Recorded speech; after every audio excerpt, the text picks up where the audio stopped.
نہیں سمجھا. جب صحابہ نے کہا یا رسول اللہ کیسے کلام کر رہے ہیں آپ جن کے جسموں میں روح کوئی نہیں، جبکہ قرآن میں اللہ کہتے ہیں انک لا تسمع الموتیٰ.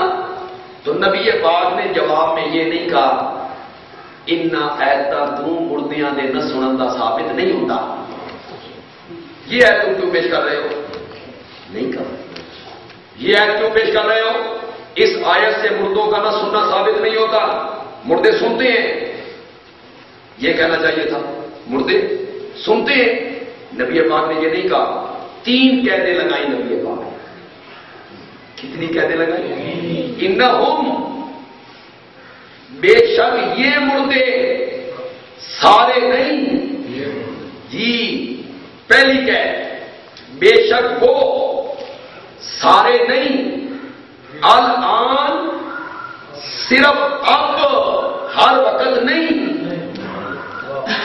کہتے دیکھیے جو نبی پاک لگا رہے ہیں بے شک وہ اب سن رہے ہیں ما اقول لہم صرف وہ بات جو میں کہہ رہا ہوں، ساری باتیں نہیں.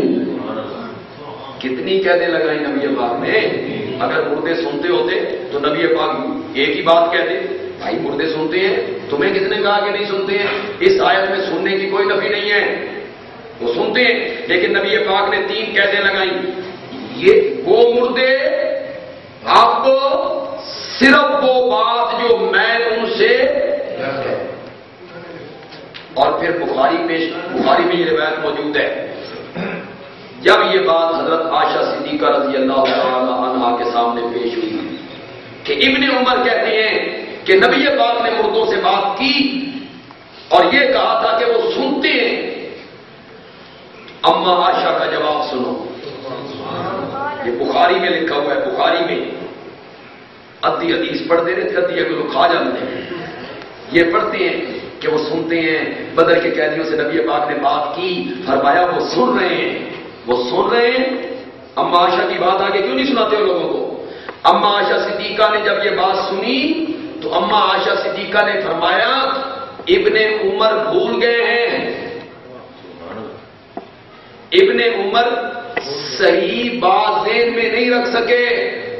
نبی پاک کے کہنے کا مطلب یہ تھا انہم الآن لیعلمون.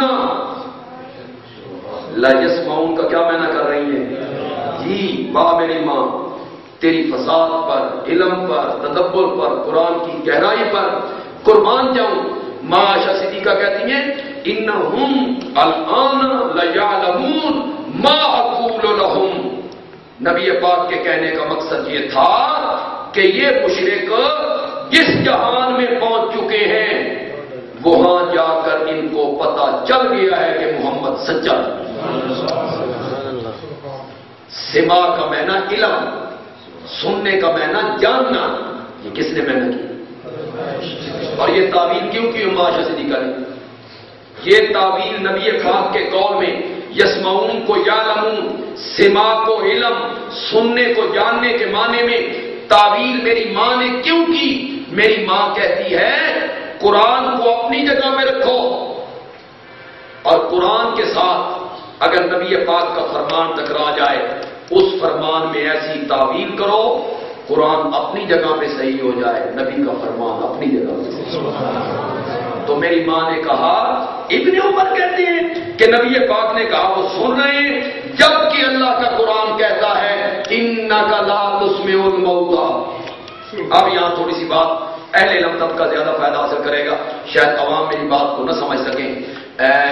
نبی پاک کے لفظ تھے لا یسمعون، کہ وہ کیا کر رہے ہیں؟ سن رہے ہیں، سن رہے ہیں. یہ لفظ تھے جس کی تعبیر کی اما عائشہ صدیقہ نے کہ یسمعون کا معنی کیا ہے؟ یعلمون. یعلمون تو نبی پاک کے لفظ تو تھے یسمعون، سن رہے ہیں. تو اما عائشہ صدیقہ کہتی ہیں نبی پاک یہ کیسے کہہ سکتے ہیں جبکہ اللہ کا قرآن کہتا ہے انک لا تسمع الموتیٰ، میرے پیغمبر تو مردوں کو. نبی پاک کو کہہ رہے تھے، سنانے کی تو بات ہی نبی پاک نہیں کر رہے تھے، نبی پاک تو سننے کی بات کر رہے تھے. تو میری ماں نے وہاں بھی اسی آیت کو پیش کیا انک لا تسمع، تو مردوں کے نہ سننے پر یہ جو 3 آیتیں ہیں یہ ہم نے پیش نہیں کی ہیں، ہمیں گالیاں نہ نکالا کرو، یہ سب سے پہلے آیتیں پیش کی ہیں اما عائشہ صدیقہ نے،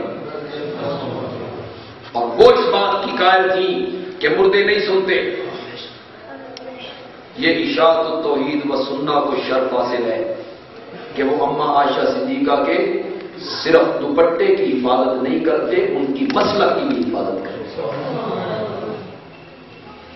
امی عائشہ امی عائشہ امی عائشہ کے رٹ لگانے آسان ہے، اس مسئلے سے امی عائشہ چنگی نہیں لگتی، ویسے امی عائشہ اچھی لگتی ہیں، اس مسئلے میں امی عائشہ اچھی نہیں لگتی ہیں۔ جو امی عائشہ نے واضح طور پہ کہا انک لا تسمع، اللہ اکبر۔ پھر امام اعظم امام ابو حنیفہ رحمۃ اللہ علیہ نے اس آیت کو مردوں کے نہ سننے پر پیش کیا، فتاوی الغرائب اٹھائیے، جو بندے کو دیکھا تھا قبر پہ کھڑے ہو کے پکار کر رہا ہے، چپکے سے پیچھے سے جا کے کھڑے ہو گئے، وہ بندہ پیچھے ہٹا تو آپ نے فرمایا کوئی جواب آیا؟ تو وہ کہتا ہے 1 مہینے، وہ ان کو کیا کہہ رہا تھا 1 مہینہ ہو گیا تمہاری قبر پہ آ رہا ہوں، میرا کام نہیں ہوا۔